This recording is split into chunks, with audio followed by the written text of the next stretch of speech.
안녕하십니까? 안녕하세요. 요즘 사람들은 건강을 위해서 물을 사서 먹습니다. 예를 들어서 생수를 사서 먹습니다. 생수값이 상당히 비쌉니다. 500리터 생수가 아니라 수돗물은 0.3원입니다.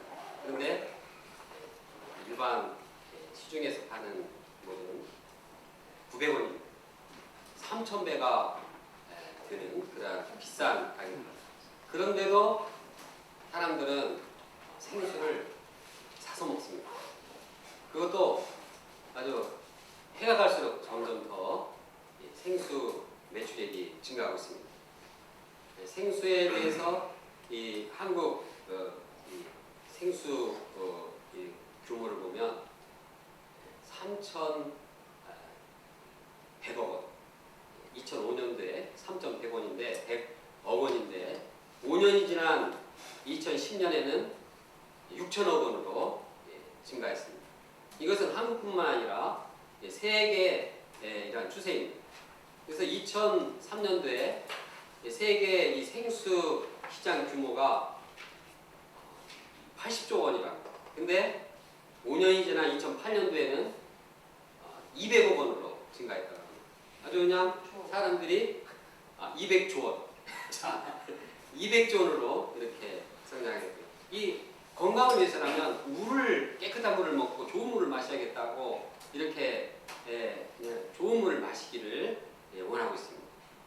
인체의 건강을 위해서 이렇게 참 좋은 물을 마셔야 하는 것처럼 우리 영혼의 생명을 위해서, 영혼의 건강을 위해서 꼭 필요한 물이 있습니다.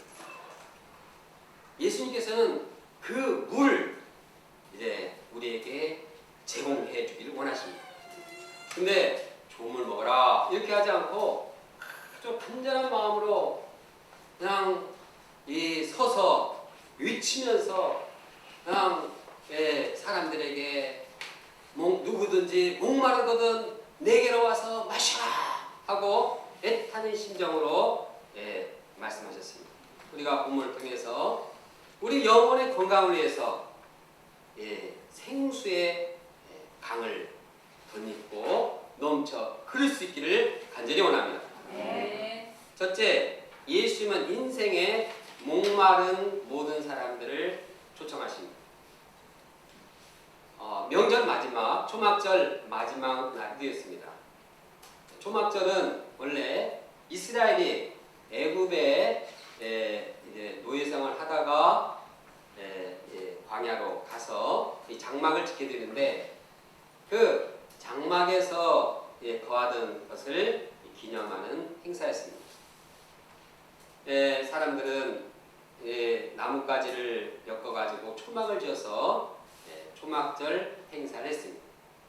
첫째 날부터 8일까지 이렇게 행사를 했는데 첫째 날부터 일곱째 날까지는 매일 물 행사가 있었습니다. 그래서 제사장들이 이제 물을 실로와 목가에 가서 금 주전자에다가 이렇게 떠서 그 합창을 했습니다. 너희가 기쁨으로 구원의 샘물에서 물을 드리로다 하면서 찬양을 했습니다.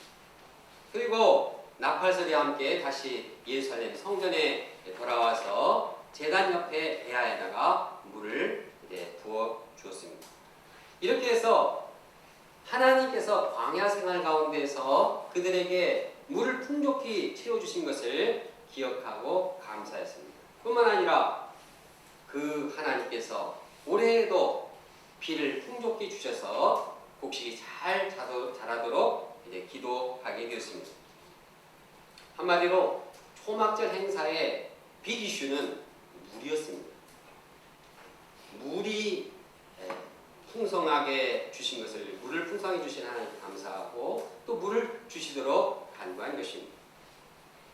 그런데 마지막 8일째는 물 행사를 하지 않았습니다. 대신에 그들은 거룩한 성회를 하였습니다. 그래서 사람들을 다 이제 모여서 희생 제물을 드리게 되었습니다.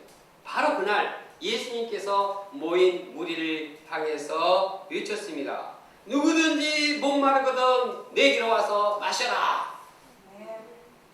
그러면 왜 예수님께서는 명절 끝날에, 왜 축제 끝날에 이 말씀을 하셨을까요?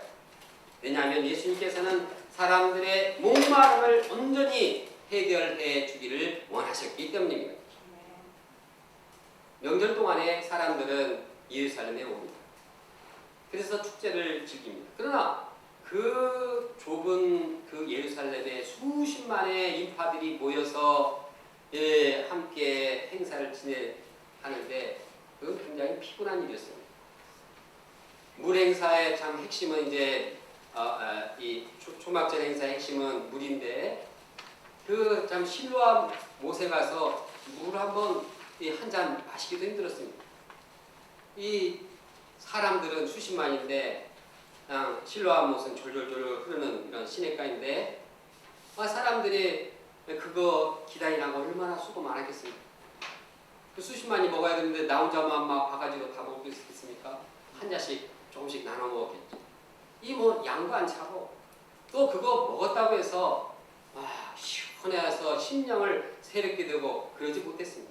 사람들은 초막절 행사를 마쳤지만 육신은 피곤하고 지치고 영혼은 공허했습니다. 이런 모습을 예수님께서 보셨습니다. 안타깝게 보셨습니다. 이들이 그냥 털레털레 집에 돌아가는 것을 보셨을 때 예수님은 그냥 가만히 잘 가라 이렇게 말씀하실 수 없었습니다. 예수님은 앉아있다가 일어서서 이제 큰 소리로 외쳤습니다. 누구든지 목마르거든 내게로 와서 마셔라. 누구든지 목마르거든. 이 말씀은 목마른 인생을 쫓아가는 예수님의 심정이 담겨 있습니다.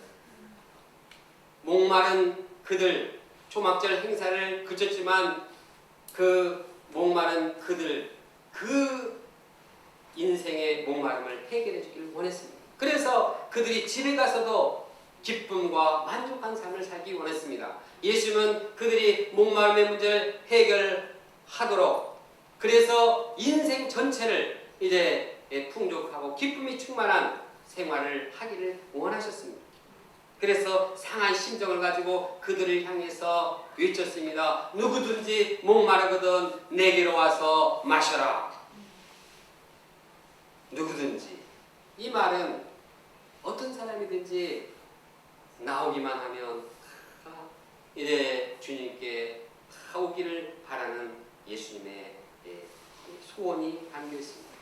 여기는 남자, 여자, 또 늙은이, 젊은이, 또 신앙생활을 오래 했건 초신자이건 또 이성주의가 있건 없건 부자이건 뭐 가난한 자이건 학점이 좀 좋건 또 학점이 뭐 빵빵 났건 어떤 사람이든지 오라고 초청하시는 것입니다. 알고 보면 그런데 모든 사람은 다 목마른 인생을 살고 있습니다. 이 세상에 목마르지 않은 사람은 아무도 없습니다. 어떤 사람은 반문하셨습니다. 코카콜라 회사 사장은 목마르지 않을 것 같은데요. 목마르지 않은 코카콜라를 항상 마셨으니 그 사람은 목마르지 않을 것 같은데요. 그러나 가공 음료수를 마시면은 이 몸에 흡수가 되면 물을 다 뺏어가가지고 이 물을 6배나 더 마셔야지 균형을 일으킨다 합니다. 그러니까 이 가공 음료수 마시면 더 목이 마른 것입니다. 그러면 생수회사 사장님은 괜찮겠나요? 생수회사 사장님도 인생이 목마릅니다. 회사를 운영해야지, 사람들을 관리해야지, 여러 가지 어려움들이 많고 지치고 힘든 것이 인생입니다. 어떤 직장을 가도 역시 참 인생은 지치고 힘들고 목마릅니다. 세상에 그냥 나는 목마르지 않습니다. 그런 직장 가는 사람 없습니다. 우리 학사 목자님들도 너무나 지치고 힘들고 그냥 목마르니까 그냥 1년 푹 쉬겠습니다. 이렇게 말하기도 합니다. 또 그냥 너무나 힘들고 지치고 목마르니까 이 직장 말고 좀 다른 직장 좀 하고 싶습니다. 이 직장이 너무너무 힘듭니다. 지칩니다. 목마릅니다. 근데 다른 직장 가면 그러면 시원한 인생의 뭐 폭포수가 떨어지니까 역시 거기에도 목마르고 지치고 힘든 것입니다. 학생들은 그러면 공부하니까 그런 인생의 목마름이 더하느냐 없느냐 그것이 아닙니다. 학생들도 학생들 나름대로 또 목마릅니다. 공부를 하다 보면 목이 마를 정도가 아니라 이 머리가 마릅니다. 그래서 아주 멘붕 상태가 됩니다. 공부하고 또 직장에서 이제 가정에 가면은 참 이제 목마름을 해결해야 되는데 또 그렇지 않은 경우도 있습니다. 남편은 남편대로 지치고 힘들고 목마르고 아내는 아내대로 힘들고 지치고 목마르고 자녀들도 또 그렇게 지치고 힘들고 목마르고 그런 사람들이 모이니까 그냥 서로 목마르다고 아우성입니다. 이것이 인생의 모습입니다. 이러한 목마른 인생들을 향해서 예수님은 외치십니다. 누구든지 목마르거든 내게로 와서 마셔라. 우리가 이 목마른 인생들을 이해하시고 목마른 인생들을 위해서 상한 심정으로 그 말씀하시는 그 음성을 마음 깊이 영접하기를 원합니다. 둘째, 예수님은 내게로 와서 마시라고 초청하십니다. 사람의 몸에는 하루 평균 2.4리터의 물이 빠져나갑니다. 그것이 땀으로도 나갈 수 있고 배설물로 나가고 이제 우리가 이렇게 숨을 쉬면서도 공기 중에 물을 내보냅니다. 이렇게 물을 내보내기 때문에 사람이 건강을 유지하려면 계속 물을 마셔야 합니다. 그래서 사람들은 물 많이 마시고 자주 마시도록 이렇게 권장을 합니다. 저희 부엌에도 물 하루에 7번인가 하여튼 뭐 마시라고 이렇게 그래서 코팅을 해서 붙여놨습니다. 물을 많이 마시고 좋은 물을 마셔야지 건강이 유지됩니다. 자료에 보니까 좋은 물은 어떤 물인가? 그것은 병용군이 없는 악한 해로운 요소가 없는 이러한 것이 좋은 물입니다. 또 1년 내내 일정한 온도를 유지하고 또 냄새가 나지 않고 또 이 깨끗한 물을 말합니다.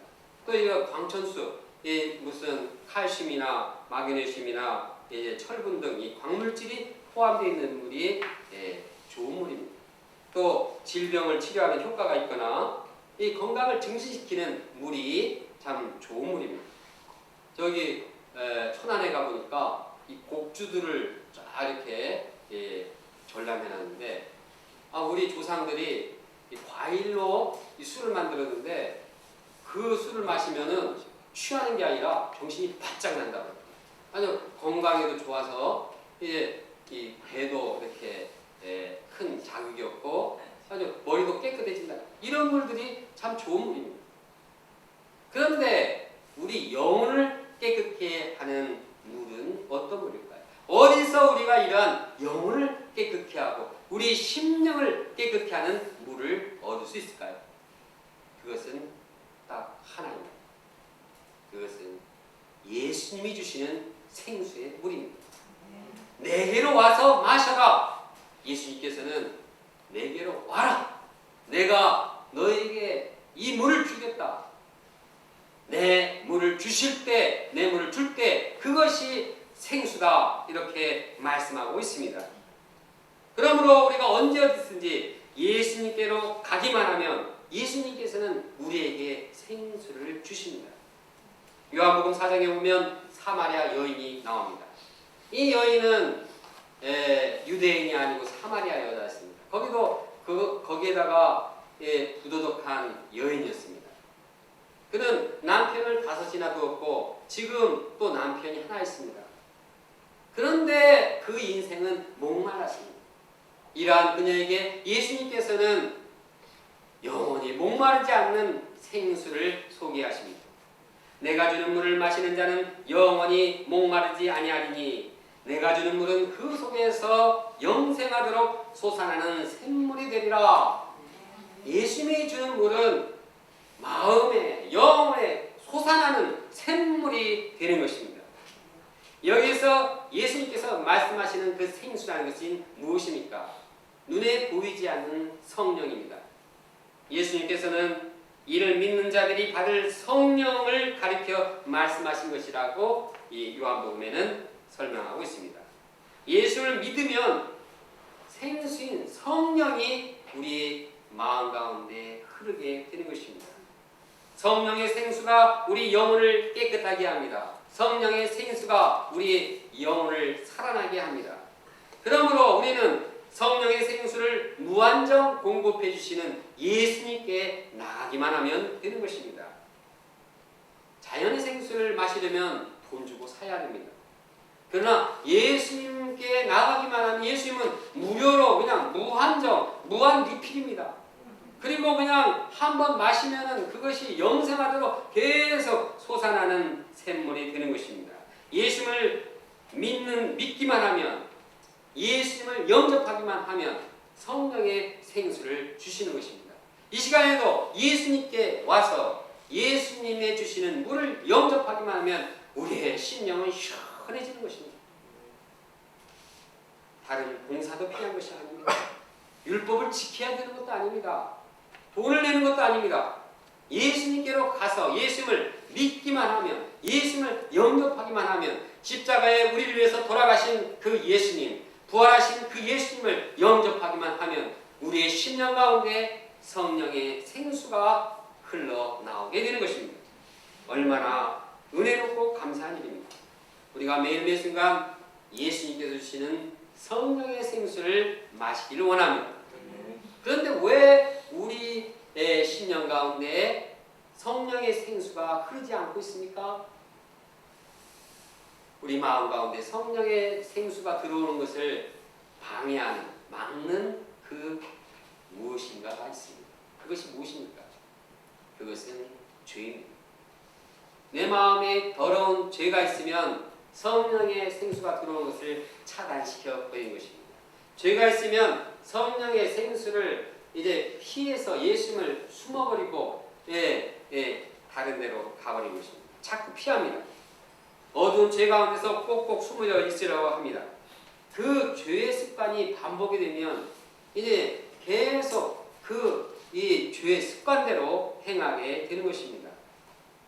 과거 예를 들어서 과거 음란과 쾌락의 죄를 짓던 사람은 기회가 생기기만 하면 음란과 쾌락을 쫓습니다. 마음이 지치고 힘들거나 여유가 있을 때나 없을 때나 그는 항상 그 습관대로 예수님께 가기보다 자꾸 그리로 가는 현상이 벌어집니다. 인터넷 음란 사이트를 즐긴 자는 그냥 기회가 있으면 자동적으로 그로 갑니다. 그냥 저절로 이 손이 벌써 클릭합니다.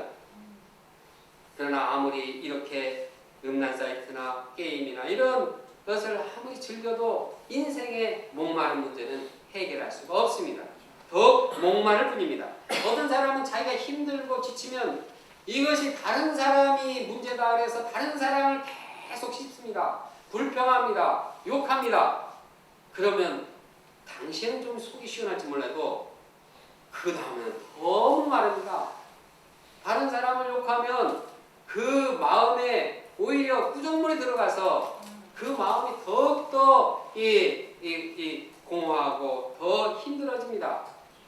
예수님을 점점 더 멀리하게 됩니다. 다른 사람을 판단하고 불평하고 다른 사람을 업신여기고 이런데 그 안에 예수님께 함께 할 수가 없습니다. 그래서 점점 더 인생이 목말라지는 것입니다. 그러므로 우리가 자신의 죄에 대해서 어떻게 합니까?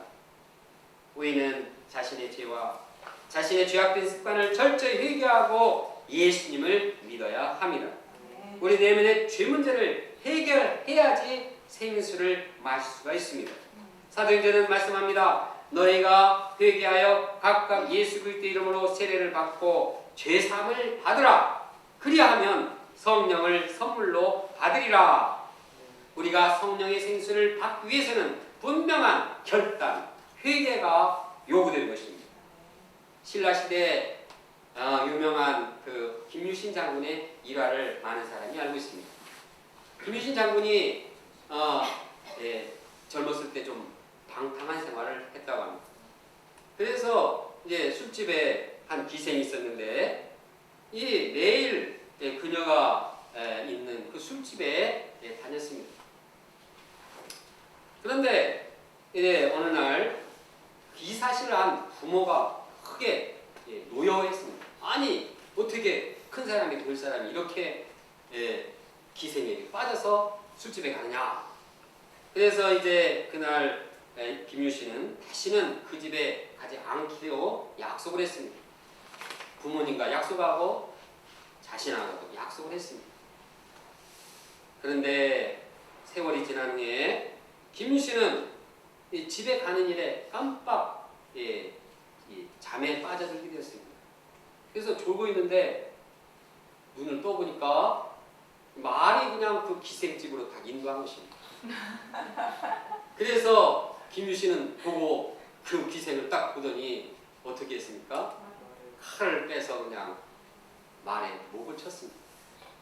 결단하고 나는 이 길로 가지 않겠다. 그래서 자기의 사랑하는 말을 죽였습니다.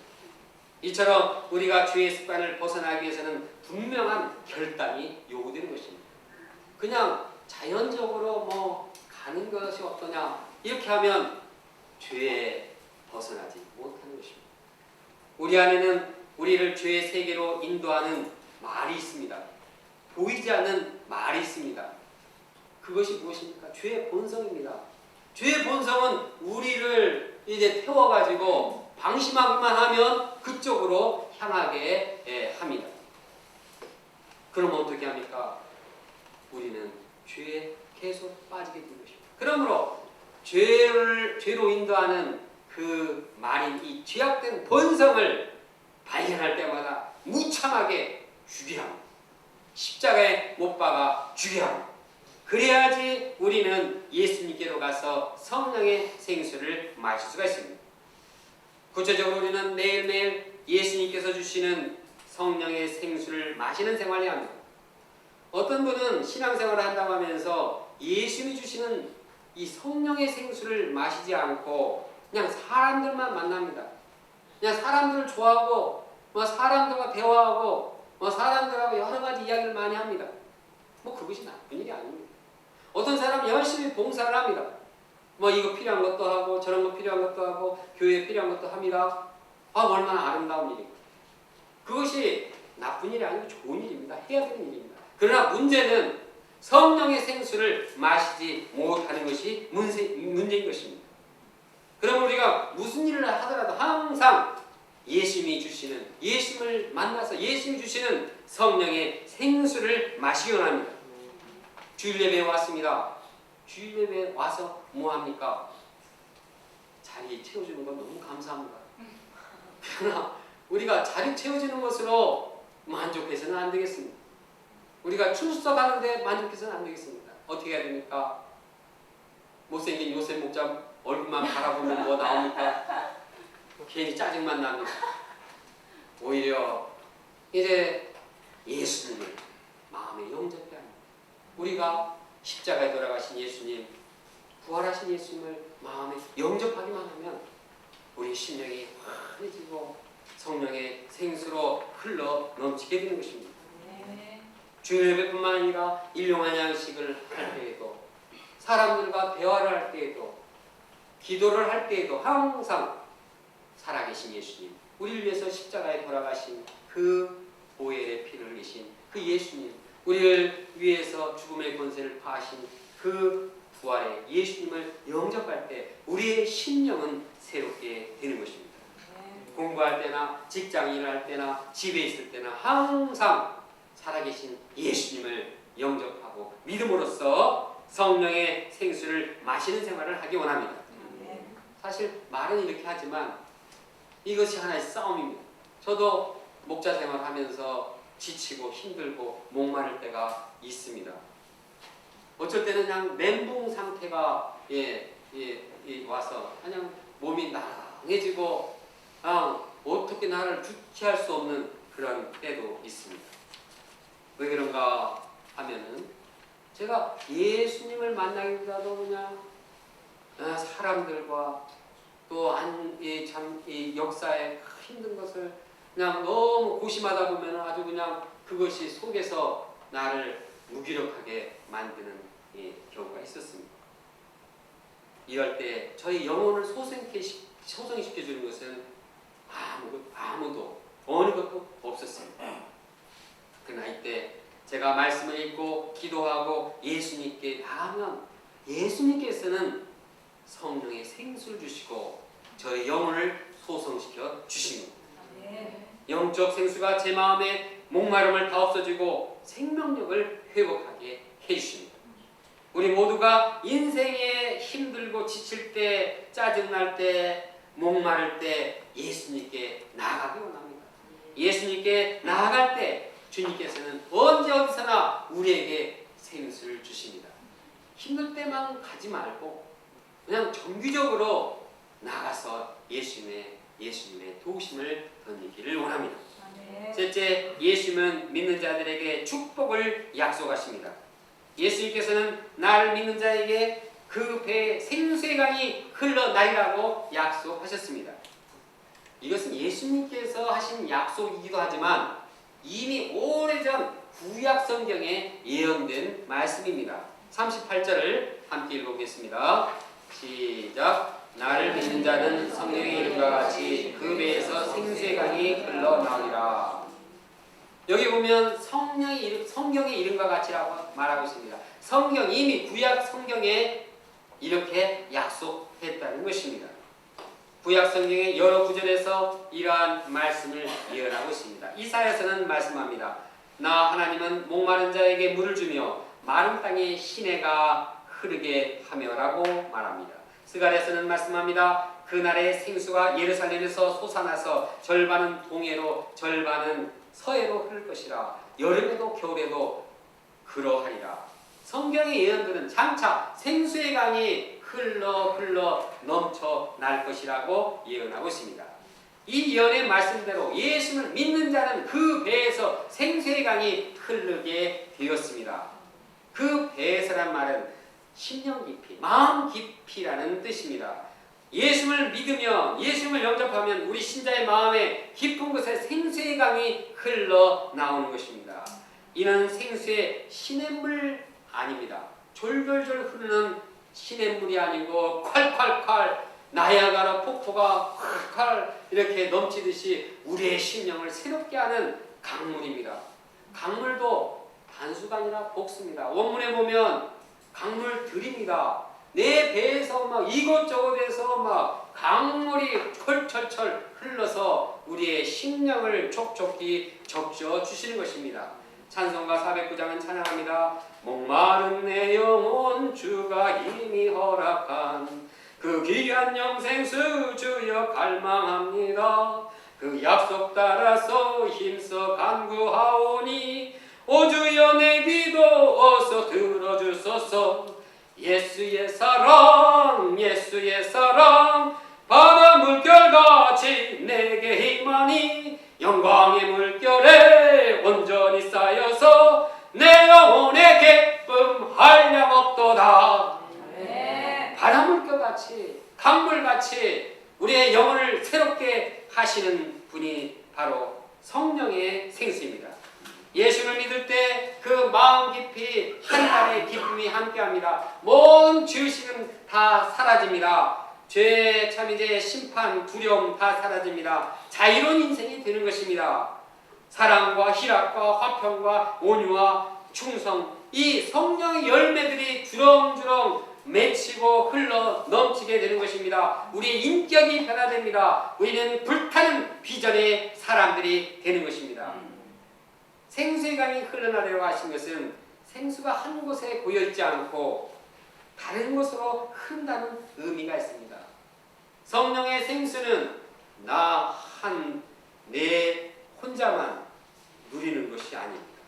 나를 통해서 내 가정, 내 캠퍼스, 내 직장, 내 민족, 온 세계에 흘러 넘치게 된다는 것이 믿는 자들에게 주시는 주님의 약속입니다. 에스겔서에 나오는 성전에서 나오는 물의 환상은 이러한 모습을 잘 나타내고 있습니다. 거기에 보면 성전에서 물이 조금씩 나옵니다. 그런데 이 물이 점점 세고 물이 점점 높아져 가지고 그냥 처음에는 발바닥에다가 무릎에다가 막 배까지 이제는 막 헤엄칠 만큼 이렇게 큰 강물이 흐릅니다. 그런데 이 강물이 가는 곳마다 막 생물이 살아납니다. 나무가 시들시들했는데 그냥 나무가 새파랗게 되고 열매를 맺습니다. 그냥 바다로 흘러가니까 막 바닷물이 죽었던 바닷물 물고기가 살아납니다. 어촌이 막 살아납니다. 가는 곳마다 생명이 살아납니다. 강가의 나무들이 시들지 않고 달마다 새로운 과일을 맺히게 되는 것입니다. 이 완성은 새 성전 되신 예수님으로부터 나오는 생수가 우리 믿는 자를 통해서 전 세계에 퍼져 흘러나가는 모습을 보여주는 것입니다. 이러한 축복이, 이러한 약속이 우리를 통해서 이루어지고 있습니다. 우리의 조상 믿음의 선배들은 소수였습니다. 그런데 그들이 예수님을 믿자 그들 마음 가운데 생수의 강이 흐르게 되었습니다. 그 흐르는 생수의 강이 광주에부터 시작해서 전주, 대전, 대구, 부산, 서울 해가지고 전국에 참 믿는 자 학생들을 통해서 퍼지게 되었고 이제는 90개국에 수많은 사람들에게 그 마음 가운데 생수의 강이 흘러나오게 되었습니다. 이것은 인간의 힘으로 되는 것이 아닙니다. 주님께서 약속하신 대로 믿는 자들을 통해서 이루시는 역사인 것입니다. 현재 우리의 영적 상태는 어떠합니까? 우리 주님이 주시는 이 성령의 생수가 이제 나에게서 흐르고 양들과 주위 사람들에게 절절절절 흐르고 있습니까? 만약 그러고 있다면 그 사람은 이 생수의 성령이 계속 흐르도록 예수님을 믿는 믿음의 생활을 잘 유지해야 합니다. 만약 그렇지 못한다면 내 안에 있는 그 죄가 무엇인지를 발견하고 이 죄를 철저히 회개하고 심령을 새롭게 하며 예수님을 믿기 원합니다. 그때 믿는 자에게 성령의 생수를 부어주실 것이고 우리를 통해서 생수의 강은 흘러 넘치게 될 것입니다. 다른 사람들까지도 생수의 강이 흐르게 하실 것입니다. 우리가 이러한 주님의 주신 비전의 약속을 붙들고 나가기 원합니다. 결론적으로 예수님은 인생의 목마른 이 사람들을 애타게 보시면서 그들을 초청하십니다. 누구든지 목마르거든 내게로 와서 마셔라. 우리가 예수께 가서 예수를 믿음으로 우리 마음에 생수의 강이 흘러 넘치게 되기를 간절히 원합니다. 떠나가 우리를 통해서 우리에게 흐르는 생수의 강이 주위 사람들과 우리의 캠퍼스와 민족과 세계에 흘러 넘치게 되기를 간절히 기도합니다. 나같이 38절 말씀을 함께 읽겠습니다. 38절입니다. 시작. 나를 믿는 자는 성경에 이르와 같이 그 배에서 생수의 강이 흘러나오리라 하시니